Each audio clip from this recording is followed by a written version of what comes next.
Hey everyone, welcome to Tripp Advisor. It is Tuesday, which means it's time for another Tabletop Tuesday board game review and tutorial. It's also the first week of spring, and here in Northern Ontario, spring has sprung much earlier than usual. There's a whole lot of grass outside, very little snow. Temperatures are warm, and it also means that I don't need to have an alarm clock in the morning because the birds chirping serve as my alarm clock. Another sign that spring is here. So it seemed like the perfect time today to take a look at a game that has taken the world by storm literally in the last couple of years. The game Wingspan by Stonemaier Games. So I'm going to take it to the table. I will show you how it works, and I'll come back up and give some final thoughts shortly.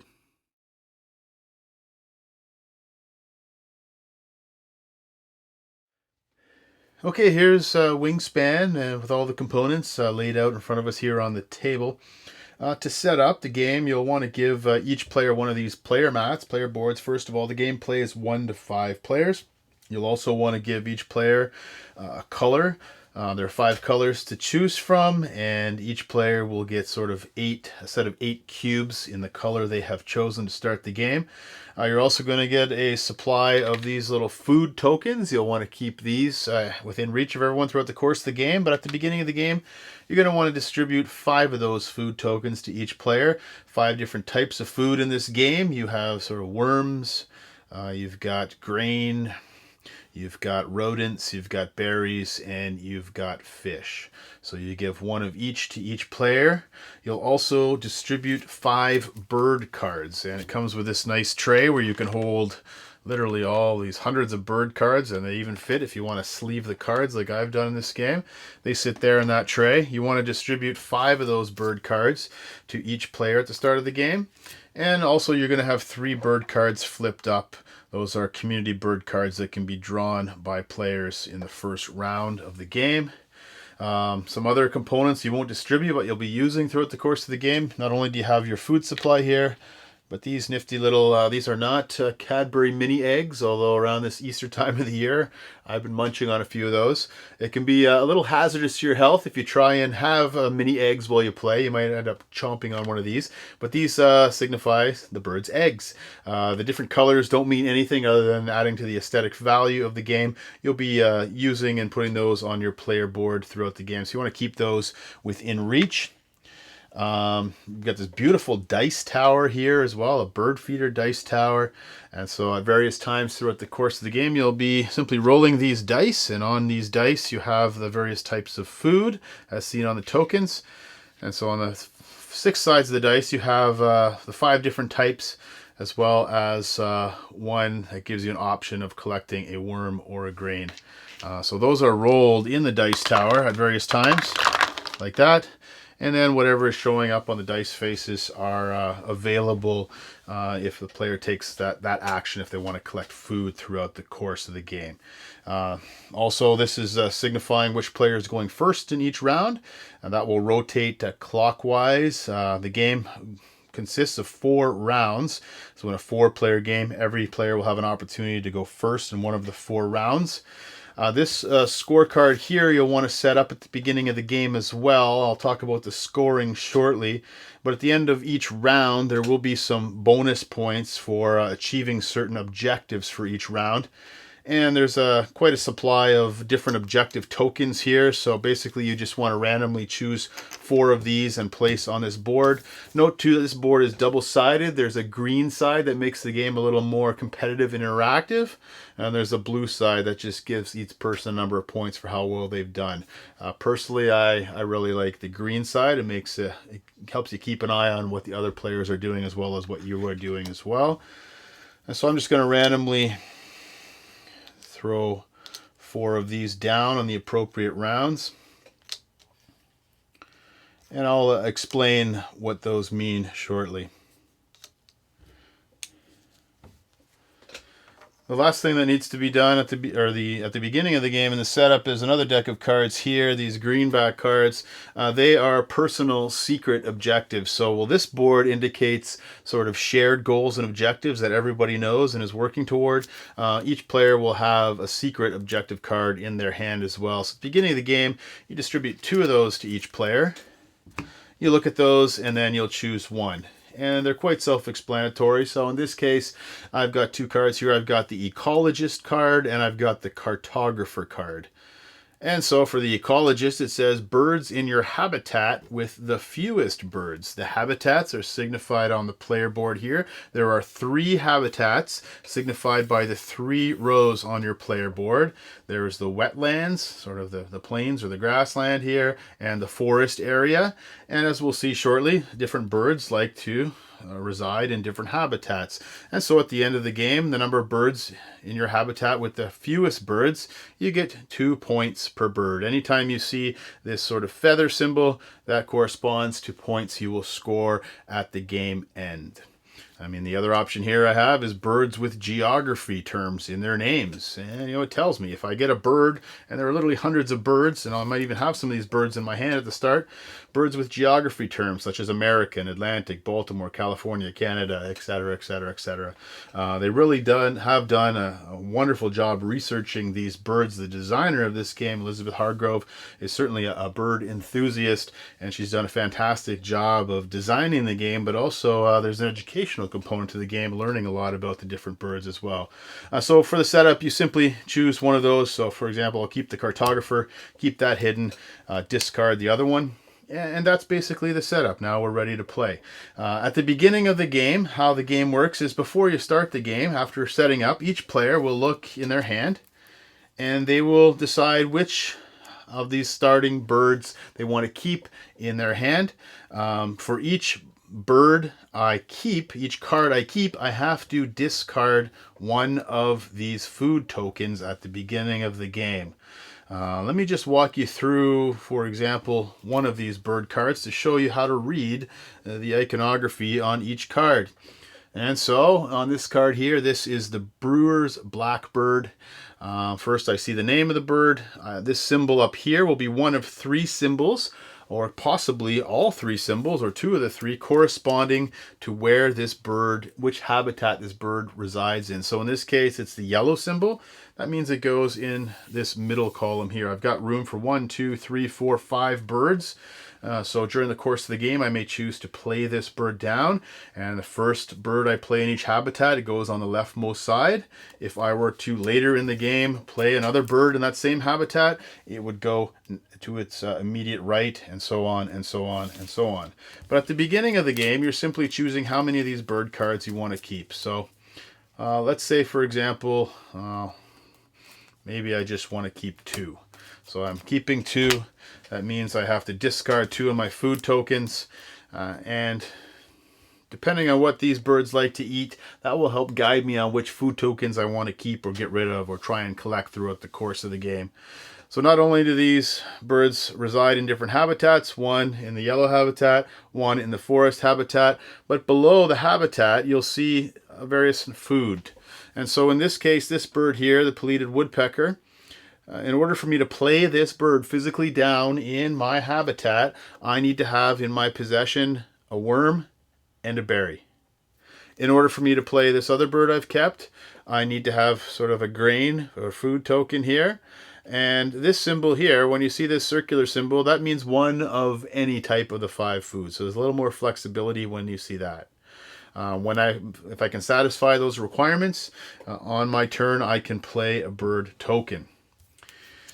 Before I get too far ahead of myself, let's just take a look at the player board. Having set up the game now, I've kept 2 cards, so I've got to get rid of 2 food. And neither of these birds potentially eat fish, so maybe I want to discard my fish and my rodent to start the game. I discard 2 of those because I have 2 cards in my hand. I'm certainly keeping an eye on my secret objective, and I'm also keeping an eye in the first round on, as all players are, on this round 1 objective. So let's take a closer look here at this bonus mat. In this case, I've randomly selected these 4 bonus tokens here. And this symbol here simply means eggs. Eggs that are in a certain type of nest. And so let's talk about the nests on the bird cards. You'll see not only the food required to play the card and which habitat it goes in, you also see how many points these birds score at the end of the game. So for example, the Brewster's blackbird, if it's in play at the end of the game, I will get 3 points for that at the end of the game. Not only that, but I can also see what type of nest this bird builds in, which is important, specifically for this player mat here. So if I were to have any birds in this particular type of nest by that symbol, it might be to my advantage or other players' advantage to play those birds in the first round, and not only to play them, but to put some eggs in those nests.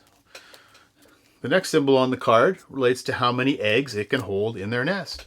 So for example, in the blackbird, once again, it's worth 3 points. It builds a bowl nest, and it can hold a maximum number of 3 eggs, which means throughout the course of the game, I can collect some of these eggs, and I can put a maximum of 3 eggs on that particular card. The next thing you'll notice on all these bird cards is some sort of a color stripe here and an action, a special action that might be triggered at certain times throughout the part of the game. I'll talk about that shortly, but I want to focus right now on the different actions you have at your fingertips on each turn. So if I'm playing with other players and I'm the starting player, what I will do is I'll take one of my tokens that correspond to my color, and I will put it somewhere on the leftmost side of my player board here. And here are the options. I can play a bird card from my hand. If I have the food required to satisfy the food costs, I could play one of these 2 birds. To do that, I simply place my cube on play a bird, and I place one of these birds down. So for example, let's say I wanted to play the woodpecker. It goes in the green habitat. I would have to pay my worm, which I have a worm token. I would have to pay my berry token as well. I would cash those back into supply, and I would place that bird on the leftmost side of the corresponding habitat, in this case, the forested area. That's playing a bird. If it comes around to my next turn, another option is laying eggs, or gaining food is another option, or drawing more bird cards in your hand. So basically every turn, it's not too complex because you're really just evaluating the benefits and costs of playing one of those 4 actions, either playing a bird, gaining food, laying eggs, or drawing a bird card. Playing a bird, we've talked about that. Let's talk about gaining food. Oh, I should mention too, when you play a bird, there's a symbol here at the top of the board here. If I don't have the correct food, but I want to trade 2 food for 1, I can do that. So in this case, let's say I didn't have the berry, but I had 2 grain. I could trade 2 grain for a berry in order to satisfy that cost. So that is an option when playing a bird card, but more often than not, you'll use the exact requirement there. Let's talk about gaining food, the next one here. To gain food, simply again, I'll place my token here on the gain food from bird feeder. Then I will look in the bird feeder. That was rolled at the beginning of the game. At the beginning of the game, you roll as we've done in the setup, and these are my options. So there's not a lot of options here. I'm either taking a worm, a grain, or sometimes it's good to take this one out of play. And how much will I gain? Well, if I hadn't played that card, you simply look to the left, and whichever space is the first one open as you move from left to right, that gives you an idea of how much food you can collect. And so at the beginning of the game, if I haven't played a bird, there's only 1 die symbol here. That means I can take 1 die out of the bird feeder. For example, let's say I take that worm, I would take it out, and I would go to the food collection, and I would simply collect 1 worm token and put it in my supply. But once I've played this bird, as I showed in the previous round, once I play this bird, now I'm not looking at what I'm covering up that, so I'm going 1 step over to the right. And now I can take 1 food, or if I want to sacrifice one of the bird cards in my hand, I can actually take a 2nd food token. If later on during the course of the game I'm able to play another bird, well, this one wouldn't be able to go there because it's in the yellow habitat. Let's, for the sake of example, take this one here. If I was able to play that one here, then the next time I went to gain food, I would automatically go over here and I would take 2 food. Not only do you gain the food at this point in the game, but any birds that I have played in the same row, they become activated potentially. So in this case, when I go to gain food, what I like to tell people and do is not place your token right here, but place it physically there to activate the gaining of food. Take the 2 food tokens, and then you sort of hop back 1 step at a time over the birds that you've already played. Not only do you get to collect the food, but you get to activate the birds in that habitat that you have chosen to play on that turn. So for example, on the Clark's Nutcracker, it says when activated. Not when played, but when activated. So whenever I'm gaining food, I'm essentially activating all my birds in that habitat. It says when activated, gain 1 grain from the bird feeder if available. And I can cache it on this card. And so because there is some grain available in the bird feeder, when I gain food, I could take that, and instead of putting this grain in my supply, I simply put it on top of the card. And that is one of the many ways you will score points at the end of the game. You'll score points for the bird tokens here. You'll score points for how well you do, and the bonus points at the end of each round. But you'll also score points as well for every food token that you have cached on your bird token. And then, having activated that, I'll hop back over to the Pleated Woodpecker, which has already been played in this case, and I will be able to activate that card as well. And this one says, when activated, all players get to lay 1 egg on any of this particular type of bird's nest, if they have one. You may lay 1 egg on 1 additional type of bird with that nest. And so you simply activate it, you follow the instructions, they're pretty self-explanatory. Everyone would have the opportunity to lay eggs in this case, as would I. And so I will take an egg from the supply here, any color you want, and I'll simply lay it on top of the bird, bearing in mind, of course, that each bird can only hold a certain amount of eggs. In this case, this bird can only hold up to 2, so it's half full at this point in the game. So that's how gaining food works, and that's how it works when triggering birds as well. Not all birds will have this brown stripe on them, the when activated. I'll just grab a stack of birds to show you. Some birds simply say when played. It's a one-time bonus. If it's simply white, when you play the bird in your habitat, you simply follow the instructions 1 time. The brown stripes, the majority of them I think are 1 stripes. That's a when activated, as I've just shown you. Some of them have a pink stripe on them. It says once between turns. That means another player can trigger that action. And so you need to bear in mind what the other players are doing. So in this case, when another player takes the lay eggs action, this bird lays 1 egg on another bird with that type of nest. And so the key to the game is really trying to put down combinations of cards that will maximize your points. Each egg is worth a point at the end of the game. Each food you have cached, each bonus point, each bird laid down. There's a number of ways to score points. And so you'll want to be strategizing when to play the birds. But speaking of laying eggs, that is the next possible action on the board. So we've talked about playing a bird. We've talked about gaining food from the bird feeder. And I should say also, at any point, if the bird feeder is simply down to 1 die or 1 type, it's actually 1 type. So if there's 2 dice left in the bird feeder and they're both the same type, for in this case, they're both worms, and I really want to gain food, but I don't want to take worm, you do have the option at that point in re-rolling the dice. If you don't like your options and there's only 1 option, either on 1 die or all of the dice left in the bird feeder, you can re-roll all the dice, and then you can choose. You might have some more options. So in this case, well, don't have many more options, but I may want to take the berry instead of the worm. So that's how gaining food works. Laying eggs, pretty simple. If I put my token on the laying eggs, again, much like I look at the symbol closest to the left that has not been covered by a bird, right here, if I haven't played any birds in this particular habitat yet, that allows me to take 2 eggs on my turn. If I've played a bird, for example, this other bird in my hand is yellow. If I had played that one, then I'm taking 2 eggs. Plus, if I want to cash in a food token, I can get a 3rd egg. And then, of course, 2 birds. If I had 2 birds covered, the next one would be 3, all the way up to potentially 4 eggs being collected on your turn.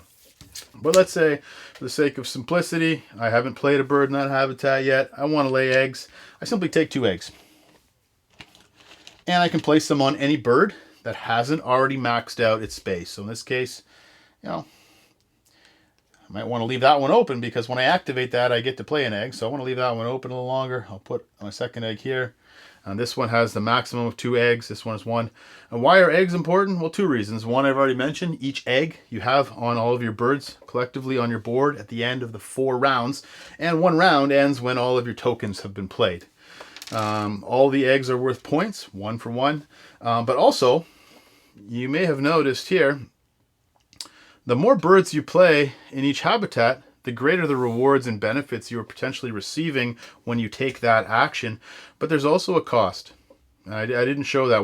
If and when I was to play this first bird, I would have to pay 1 egg. You see at the top of this row, 1 egg in order to play the second bird in each habitat, as well as the third bird. Once it gets up to the fourth and the fifth bird, again, great benefits, but it costs 2 eggs to be able to play the bird, as well as the food costs accordingly on each bird card. And so that's something sometimes we've forgotten. And if you're playing this game, you want to be very mindful that when you're getting into the second column in each habitat, you have to satisfy not only the food cost, but also the egg cost of playing the bird in that particular habitat.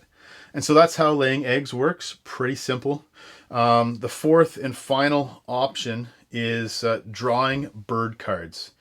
And again, the more you have in the habitat, the greater the reward, but the bare minimum is grabbing 1 particular bird card. And so at the beginning of the game, there will be 3 options available here in this nice little tray holding them. You have the option of either taking one of those 3 birds, and so you can take a look at what they cost, how much food they take, how many points they're worth, how many eggs they hold. You want to factor all that in, what they do when they're activated. But if you don't like those 3 options, you can just grab the top card from the tray, one of the piles in the tray as well. At the end of each round, you'll be replenishing those 3 cards as well. Whenever 1 is taken, 1 will immediately replenish the empty spot, always having 3 of those available anytime someone wants to draw bird cards. And again, as you can see, the greater rewards is, cashing in eggs potentially. For the second column here, cashing in an egg gets you a second bird card, 2 cards here, 2 plus 1 potentially here, or a maximum of 3. If you fill all 5, then you can get 3 and even a 4th one there. And so that's basically the 4 options in each round. The game continues. So for example, let's say I've placed all my tokens here. Again, every time you do something, you'll work back and you'll activate any cards that are brown on that particular row. When you take the action, you'll work your way back. You'll activate each card as required and as stated on the cards. At the end of the round, however, you will go and you will score the bonus points. And so depending on how many players are in the game, in this case, the number of eggs that are in this type of nest. And so here I have 1 particular egg. In hindsight, I probably should have put a second there earlier, given this is the bonus. So I have 1 egg in that type of nest. If no other player had any eggs in that type of nest, I would get first place for the bonus, and I would get 4 points. Second place, 1 point. Third and fourth place here are no points. And so to signify what you're scoring at the end of the game, you're going to leave one of your cube tokens on this little bonus scoring mat. So for example, if I won first place in a 4-player game, I would put my token there and the other players would put their tokens there accordingly. Which means that when we go into the second round now, I only have 7 actions available to me. Each round you're going to have 1 less action, which makes the game pretty tight, a little more stressful as you get to the last round, because unlike many games where you get more actions with the more you develop, in Wingspan you're getting less actions each round, so you need to plan accordingly. And so the game continues in that fashion over 4 rounds. At the end of the game, there is a little score pad I didn't show, but on the score pad, you just go through all the different ways you can score points, basically for the birds you've laid throughout the course of the game. And it's not out of the realm of possibility to fill most of this mat. You might have 9, 10, 11 even birds played in front of you, so you'll score those. You'll score any bonus points, and you'll score points for all the eggs on all of your birds. You'll also score points for any tokens that have been cached here. There are other bird cards that actually allow you to tuck cards under, and each card that you tuck throughout the course of the game gives you points. There are a variety of ways to score points. Of course, the number of points you accumulate here on this bonus pad. That's basically the flow of Wingspan. After the 4th and final round, you'll score the final scoring, and whoever has achieved the most points is the winner. All right, final thoughts time for Wingspan. Let's jump right into the report card. First, let's talk about the theme. I recall when this game was first promoted, and I've been a supporter of this production company for a number of years, Stonemaier Games. I want to give a shout out to Stonemaier Games. They produce wonderful games, unique themes, high production value, as you can see. But I remember when this particular game out, I think it was in early 2019. I heard about it late in 2018. I'd already purchased a few games from Stonemaier and enjoyed them very much.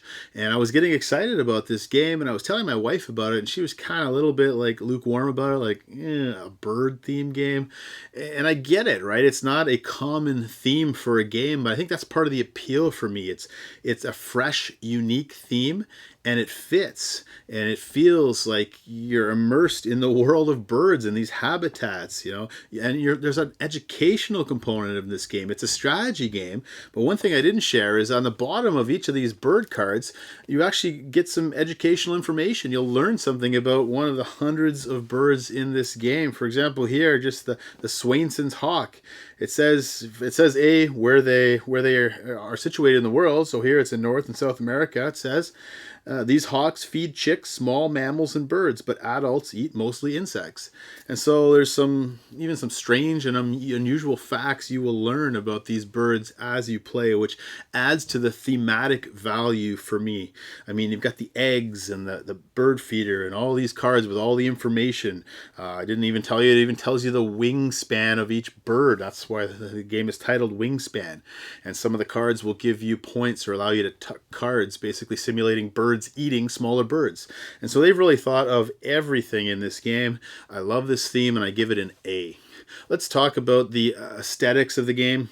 This game has one of the best table presences of any game in my collection.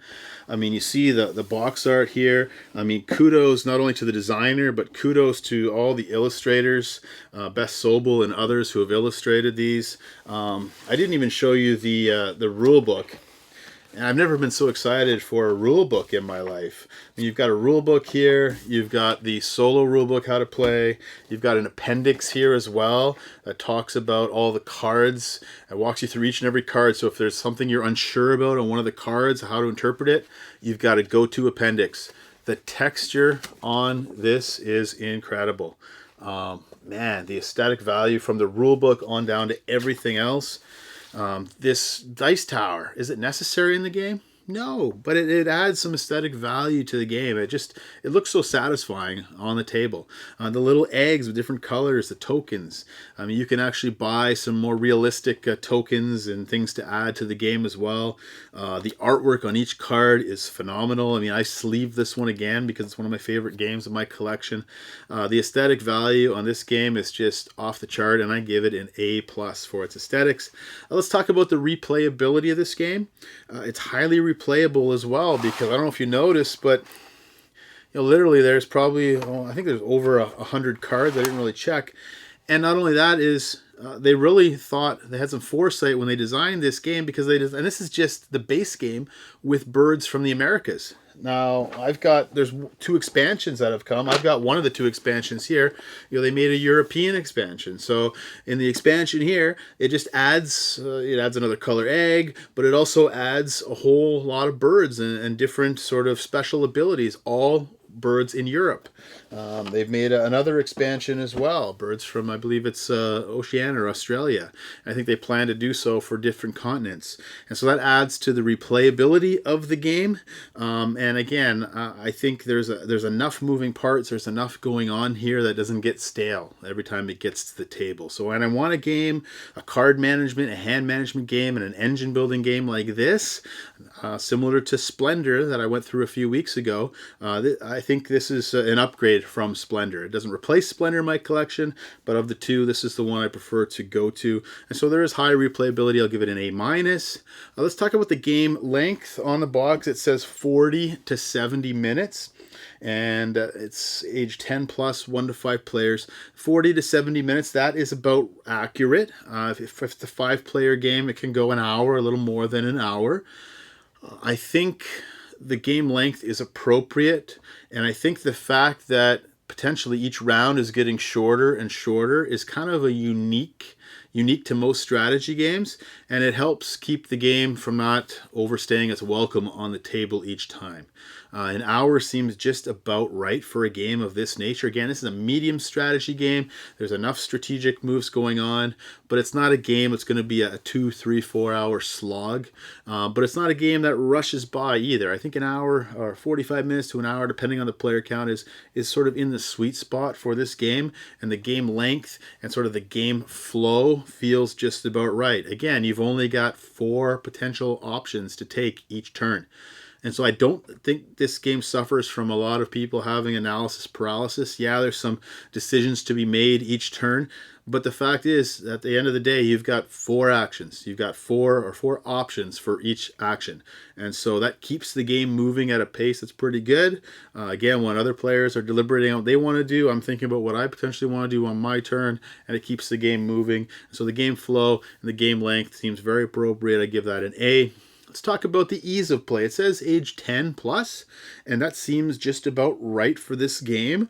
If I have a 10-year-old who can play this game, no problem.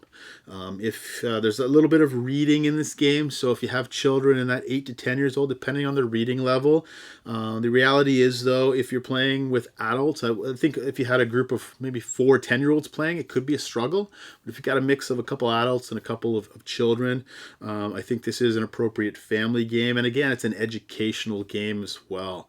And so a lot of intangible benefits here, and the ease of play is solid for this game. It's not overwhelming. Again, you've got the appendix and these rule books that are very well laid up. So if you do get caught up on a rule that you're not sure about, or a card you're not sure how to interpret, more often than not, the answer is right here in the rule book.